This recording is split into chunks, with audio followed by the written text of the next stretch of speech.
My name is Stephanie. I'm a 26-year-old college student from New York City, and I set out to hike the Appalachian Trail to escape the big city. Turns out it was safer here in the city. There's something lurking in the Appalachian Trail, and I saw it. This is my story. I got home from work around 4 p.m. and had just enough time to make it to the trailhead that day and set out on the trail. I laid out my hiking gear on my hardwood floor to double check one last time that I had everything I needed for the hike. It was glorious. I just stared at it. I had everything. My flashlight and my knife were my most important items. I would have them accessible at all times in case of emergency in my fanny pack. I know, who wears a fanny pack anymore? But my grandma got it for me for the trip, and ever since I thanked her for it, I felt like I would feel guilty if I didn't bring it. And now, honestly, it seems like it might be a lifesaver to put my emergency items in it to have accessible at all times, as opposed to having to take off my backpack and rifle through it to find my knife or flashlight while a bear is attacking me. Thanks, Grandma. This was it, the big day. I was leaving to hike the Appalachian Trail. I tossed my pack in the backseat of my car, and it made a thud. It must have weighed over 75 pounds. I could barely carry it to my car, and now somehow I was going to carry it thousands of miles. But as I hiked, I knew the weight would decrease as I ate the food items and discarded the items that I deemed were non-essential. As I climbed in my car, my stomach rumbled. Crap. Food, I thought. I had food for tomorrow morning's breakfast, but I had not eaten tonight. And the only place I would be passing was a pizza place on the outskirts of town. Comet Pizza. I entered the coordinates of Comet Pizza into my GPS and took a swig of Dr. Pepper. I love Dr. Pepper. Anyways, when I got there, I asked if they had any slices left, and they said, sorry, all sold out, and asked if I would like to order a pizza instead. No, I'm not about to carry a flipping entire large pizza on foot down the frickin' Appalachian Trail, I thought to myself. But I was so hungry, I just said yes without thinking and ordered a large pizza. The pizza finally finished cooking and it was getting late, so eating would have to wait. I was losing daylight and I had to get to the trailhead. It took me approximately 25 more minutes of driving through the winding hills of Pennsylvania, and I finally pulled into the parking spot on the outskirts of the forest. The sun was setting, and the yellow and orange leaves were falling off the trees onto my windshield. It was beautiful. I loved fall season. I had picked the perfect time to go hiking, I thought to myself. I couldn't wait to take pictures and make memories. And honestly, just soak in the whole experience. It was going to be so therapeutic, I thought to myself. Or so I thought, at least, that is. I had no idea the horrors that were in store for me deep in the forests of the Appalachian Trail. It grew darker. There was only perhaps half an hour of sunlight left to hike into the woods and find a spot to set up my tent. So I literally just strapped the pizza box to my already massive backpack and slung it over my shoulders. It knocked me backwards, and I gripped the frame of my car as I began falling over and pulled myself up. That was close. Almost ruined my pizza. Thank God no one else was in the parking lot to witness this, but I will admit it was creepy being the only car in this parking lot.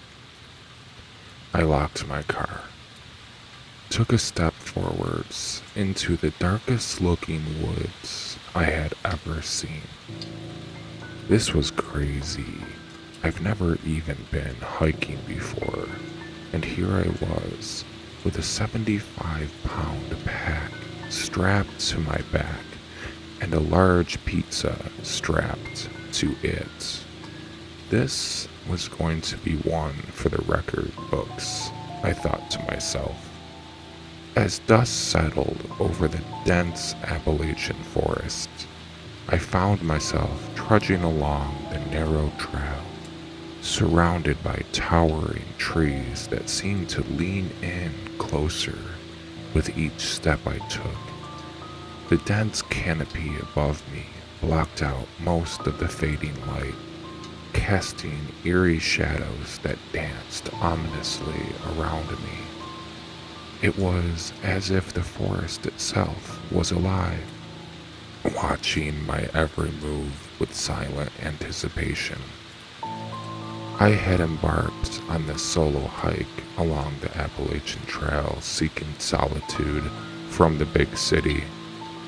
But as night began to fall, the solitude felt more like isolation.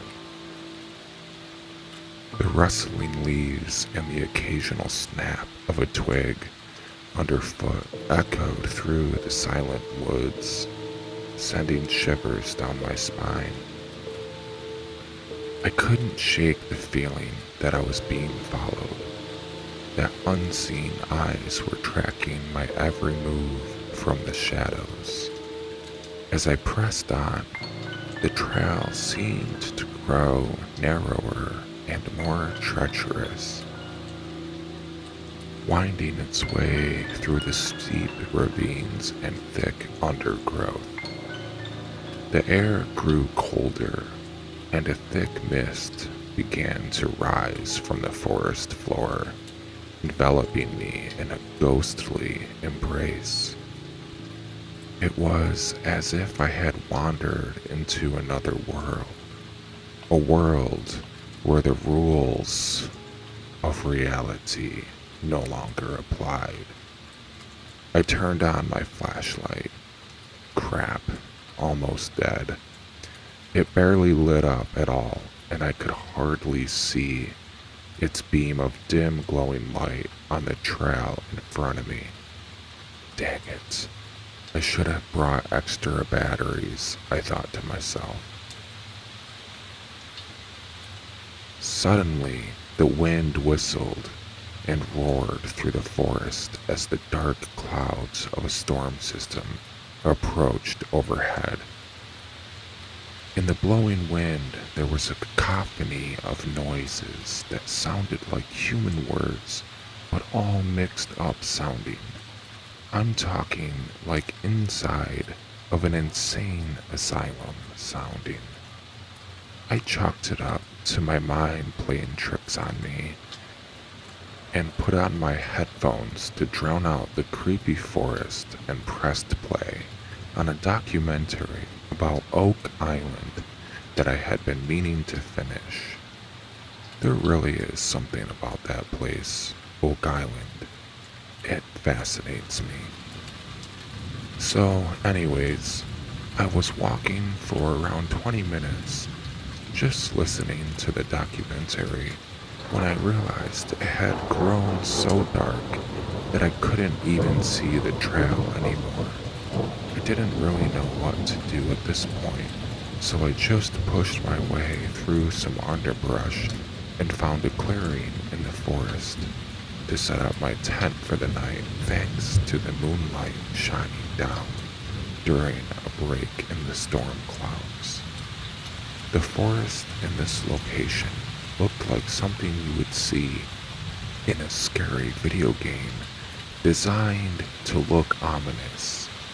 It was unnatural. Can't believe I had to sleep here. But hey, you gotta do what you gotta do. So I dropped my pack and propped my almost dead flashlight against a tree so I could see enough to set up my tent. My tent. I hadn't used this thing in over 10 years since my freshman year in high school and really had no idea what condition it was in, but I guess I was about to find out. I unzipped its storage bag, laid out the ground sheet and fly, and connected the tent poles. All was well until I finished setting it up and unzipped the entrance to get inside.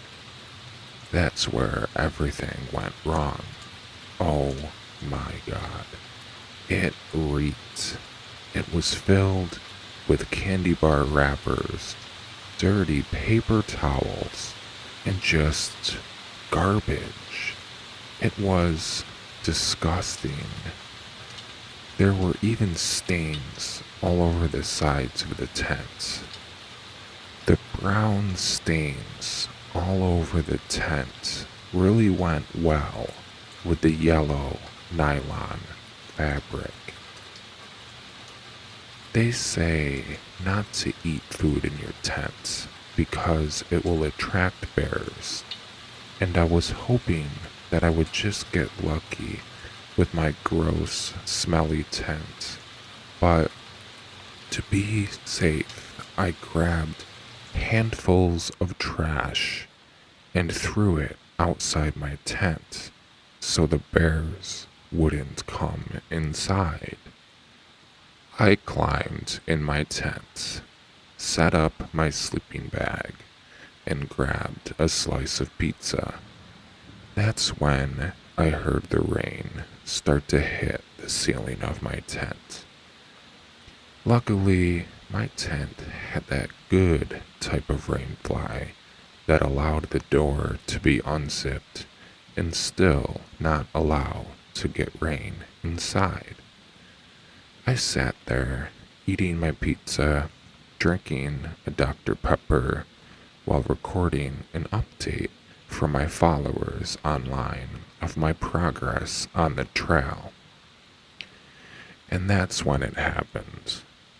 In the middle of the recording, suddenly, without any warning, a streak of light, no, a streak of fur illuminated by my dim flashlight passed in front of my tent and in front of my face at inhuman speeds. I tensed up and squeezed my can of Dr. Pepper all over my face and shirt and shouted, "Hey!" Whatever it was, it didn't even make a sound, and I didn't know where it had went. It was just gone. Again, I screamed, "Hey!" and nothing came back. Not the snap of a twig, nothing, just silence. I gripped my fanny pack, pulling out my pocket knife, and gripped it with all the force I had. What was that thing? Was it a deer? A bear, maybe? A person? Did a raccoon jump inches from my face for some reason? I just kept scanning the woods in front of me and around me for any sign of whatever that thing was. I was still recording. I just kept rambling out loud, the thoughts running through my mind, having a full-blown panic attack live on camera. My eyes darting left, right, up and down, scanning the woods for over 15 minutes until I calmed down. Was it a deer? I thought to myself. In my mind, that is the most likely case due to its speed, but deer aren't that graceful and usually make a crashing sound. I mean, this thing never made a single sound and ran past my face at what seemed like 50 miles per hour and blurred out of sight. I was scared it would come back, and now I'm too scared to sleep. At this point, I was just sitting inside my tent, frozen still in the absolute silence, in the pitch black, since my flashlight had died, and all I can do is stare at my phone for comfort to distract me from whatever is out there.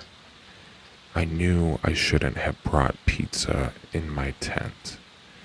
And now, even worse, I'm covered in sticky Dr. Pepper. This thing is bound to come back. I'm scanning the perimeter of the woods, looking for any sign of movement. I'm convinced this thing is just beyond the trees, or more likely, right behind my tent where I can't see. I should just jump out and turn around and face it. I know it's right behind me. I'm typing this up on Reddit while I try to distract myself from the forest and the thing outside my tent. Please reply if you are reading this. Sincerely, Stephanie. And if I don't respond, I got out of my tent and didn't make it back.